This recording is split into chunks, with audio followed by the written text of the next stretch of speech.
Spinal muscular atrophy ఇదొక అరుదైన జన్యు సంబంధిత వ్యాధి. చిన్నారుల్లో కనిపించే ఈ వ్యాధిలో వెన్నుముక కండరాలు క్షీణించిపోతాయి.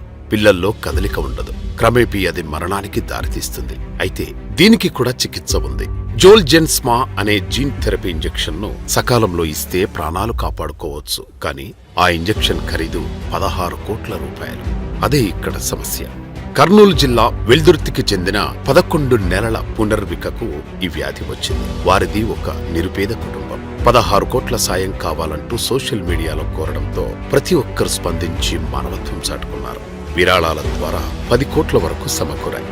మిగతా సొమ్ము కోసం చిన్నారి తల్లిదండ్రులు ఎక్స్ ద్వారా మంత్రి లోకేష్ కు విజ్ఞప్తి చేశారు. తక్షణమే స్పందించిన లోకేష్ పునర్విక బాధ్యత తీసుకుంటానని, చిన్నారిని కాపాడుతానని హామీ ఇచ్చారు.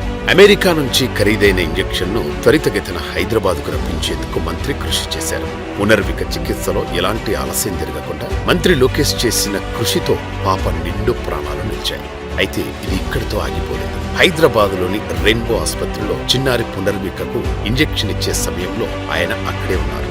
మనలాంటి సాధారణ జీవితం కోసం 11 నెలల పసిపాప తన కళ్ళెదురుగా చేసిన నిశ్శబ్ద పోరాటం ఆయన్ను కదిలించింది.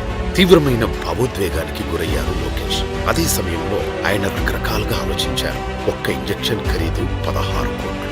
అదృష్టవశాత్తు పునర్వికకు ఆ ఇంజెక్షన్ చేయించగలిగారు. కానీ ఇలాంటి అరుదైన వ్యాధులతో ఇంకెంతమంది చిన్నపిల్లలు బాధపడుతున్నారు? ఆ పిల్లల తల్లిదండ్రుల పరిస్థితి ఏంటి? అసలు ఈ రకమైన మందుల తయారీ ఎందుకంత ఖరీదు?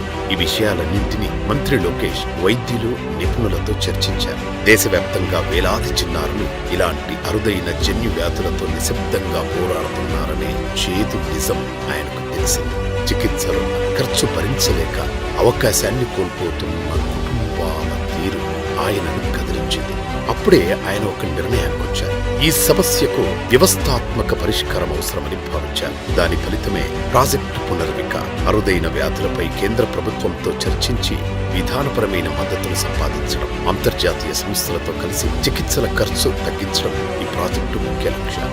అలాగే భారతీయ ఔషధ కంపెనీలతో కలిసి దేశీయ తయారీకి మార్గాలు అన్వేషించడం, దీర్ఘకాలిక పరిష్కారాలను రూపొందించడం కూడా ఈ ప్రాజెక్టులో భాగం. అదేవిధంగా బాధిత కుటుంబాలకు మార్గదర్శకం, మానసిక ధైర్యం, ఆర్థిక సహాయం అందించే ఇంటిగ్రేటెడ్ సపోర్ట్ సిస్టమ్ ను నిర్మించడం జరగాలని మంత్రి లోకేష్ గారు నిర్ణయించారు.